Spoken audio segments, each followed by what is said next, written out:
એક 80 વર્ષના બાપા મારી પાસે આવીને એક દિવસ રોતા હતા. મેં કીધું, બાપા કેમ રોવો છો? મને એમ કે છોકરાઓ નહીં સાચવતા. તો મને કહે છે, સ્વામી થોડાક દિવસ પહેલા મારા ઘરના મરી ગયા, એમના ધર્મપત્ની મૃત્યુ પામેલા. બાપા એટલા રોતા હતા. બાપા હવે 80 વર્ષે તો આ લોકમાં કોઈ આવ્યા હોય તો જાય, એમાં તમારે રડવાનું શું?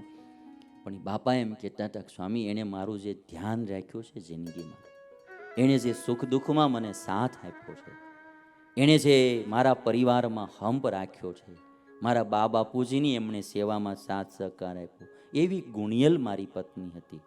આજે કે 2-3 મહિના થઈ ગયા ને પણ એના ગુણ ભૂલાતા નથી. એક આ લોકના ગુણિયલ વ્યક્તિ જાય, એના ગુણ ન ભૂલાય. એણે આપેલા સુખ, એણે રાખેલું ધ્યાન જો ન ભૂલાય ભાઈ, તો ભગવાને જે હેત કર્યું હોય એ ભૂલાય કેમ? એણે જે સુખ આપ્યું હોય એ ભૂલાય કેમ?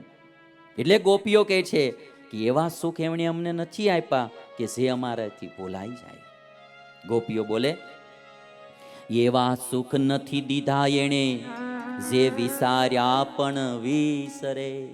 ભૂલવા હોય તોય ભૂલાય નહીં, એવા સુખ એણે અમને દીધા છે. એવા સુખ નથી દીધા એણે જે વિસાર્યા પણ વિસરે. નિષ્કુળાનંદના નાથ વિયોગે પાપી પ્રાણ પણ નવ વિસરે. અને ગોપીઓ પછી ગોપીઓનો ભાવ પ્રેમ જોઈ ઉદ્ધવજીનું હૃદય પણ આજ ભાવભીનું થઈ ગયું.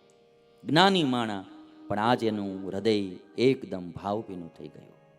અને ઉદ્ધવજી પ્રત્યે જે ગોપીઓ વાત કરે છે, શીશ નમાવી, ઉદ્ધવજી ગોપીઓ પ્રત્યે વાત કરે છે, શીશ નમાવી વળી વંદના કીધી, ધન્ય ધન્ય બાઈ તમે ધન્ય છો.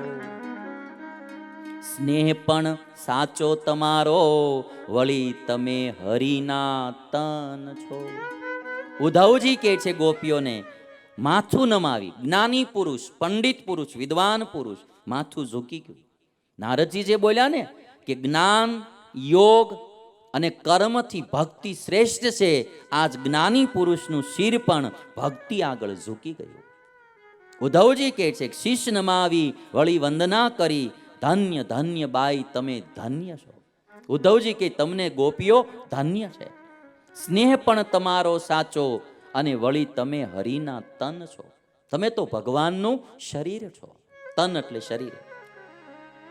અને ઉદ્ધવજી કહે છે, તમારા પ્રેમને પાસળે વળી સર્વે સાધન ન્યૂન છે.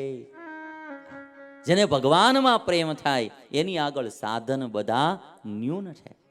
તમારા પ્રેમને પાસળે વળી સાધન સર્વે ન્યૂન છે. મને થયું દર્શન તમારું, તે મારા મોટા પુણ્ય છે. ઉદ્ધવજી કહે છે કે તમારા પ્રેમની આગળ બધા સાધન ન્યૂન છે, અને મને તમારા દર્શન થયા એ મારા મોટા પુણ્ય. એનો ગોપીનો કૃષ્ણનો પ્રેમ અને એનો વર્ણન અમારા નિષ્કુળાનંદ સ્વામી કરે, સોનામાં સુગંધ ભળે ભાઈ. ઉદ્ધવને એમ થયું ભગવાનના દર્શન થાય ત્યારે પુણ્ય નહીં, તમારા દર્શન થયા પ્રેમવાળાના, ભક્તના, એ મારા મોટા પુણ્ય છે. અને એક પ્રસંગ મને યાદ આવ્યો, કહું. ભાગવતમાં એવું લખાણું કે જ્યારે હિરણ્યકશિપુની પત્ની કયાધુને ઇન્દ્ર લઈને જતા હતા, નારદજીએ રોક્યા એને. નારદજીએ કીધું કે તું આને છોડી દે. તો કે એના પેટમાં હિરણ્યકશિપુનું બાળક છે, રાક્ષસનું, અસુરનું બાળક. એ જન્મશે એને હું મારી નાખીશ, પછી હું આને છોડી દઈશ કયાધુને.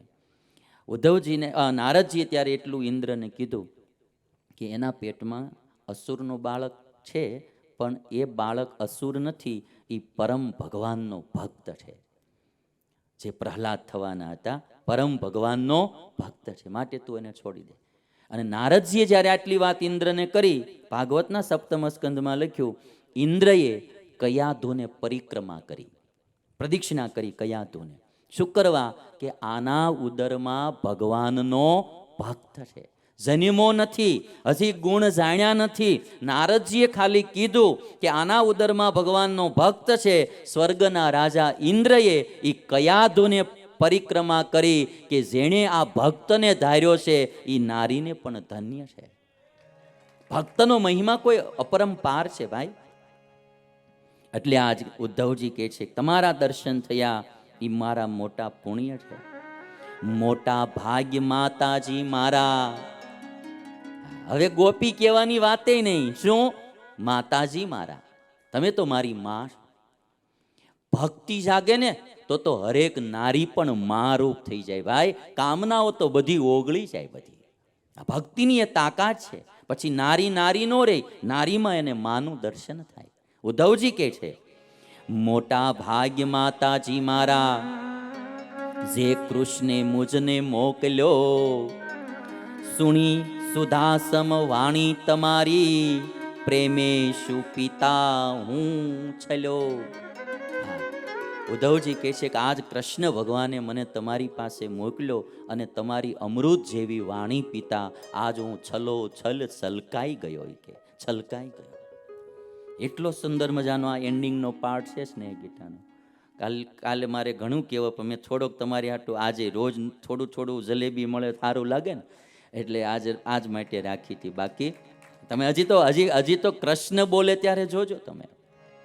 અને ઉદ્ધવજીને વાત કરે છે, ઉદ્ધવજી વાત કરે છે તમારી પદરજ માગવા બાય લલચાણું મારું મન, તમારા દાસનું દાસપણું એહ આપજો જુવતી જન. ઉદ્ધવજી કહે છે તમારા ચરણની રજ માગવાનું મારું મન થયું છે, તમારા ચરણની રજ મને આપો. તમારી પદ રજ માગવા બાએ લલચાણું મારું મન, મને બીજી કોઈ ઈચ્છા નથી, તમારી ચરણની રજ આપો. તમારા દાસનું દાસપણું એહ આપજો જુવતી જન. ભગવાનના દાસ નહીં, ગોપીઓ ભગવાનની દાસ, એને ઉદ્ધવજી એમ કે તમારા દાસનું દાસપણું મને દેજો તોય હું ધન્ય થઈ ગયો. જે બોલ્યા ને નારદજી કે અભિમાન હારે ભગવાનને દ્વેષ છે અને દીન ભાવ હારે ભગવાનને પ્રેમ છે. એ ઉદ્ધવજીમાં દીન ભાવ આજે ઓટોમેટિક ભક્તિ પ્રગટે, દીન ભાવ આવી જાય ભાઈ. ભક્તિ ન હોય ને એટલે અભિમાનો બહુ પ્રગટે. નાસ્તિકતામાં, તર્કોમાં, બુદ્ધિઓમાં અભિમાનો આવે અને ભક્તિ ભાવ આવે એટલે માણસ સરળ બને, નમ્ર બને, વિવેકી બને, ગુણિયલ બને, દાસનો દાસ બને. એટલે આ બુદ્ધિ અને હૃદય બહુ આખી બેયની દિશાઓ જુદી છે ભાઈ. અને જો બેયનો મેળ થઈ જાય તો સોનામાં સુગંધ પડી ગઈ. બુદ્ધિનો દિલનો બેયનો મેળ થાય તો બહુ સારું. કારણ કે બુદ્ધિ હોય એટલે છેતરાવાનો કે અંધશ્રદ્ધામાં કે કોઈ દંભમાં કે ડોળમાં પાખંડમાં ફસાવાની બીક ન રહે. અને દિલ હોય એટલે ભગવાન સુધી પોગવાનો માર્ગ ખુલ્લો થઈ જાય, બેયવાનું થઈ જાય. બુદ્ધિ અને દિલ બે ભેગા થાય. પણ કઠણાઈ એવી છે કોઈ પાસે નકરું દિલ હોય, કોઈ પાસે નકરી બુદ્ધિ હોય એટલે મારું માથાકૂટ વધારે થાય.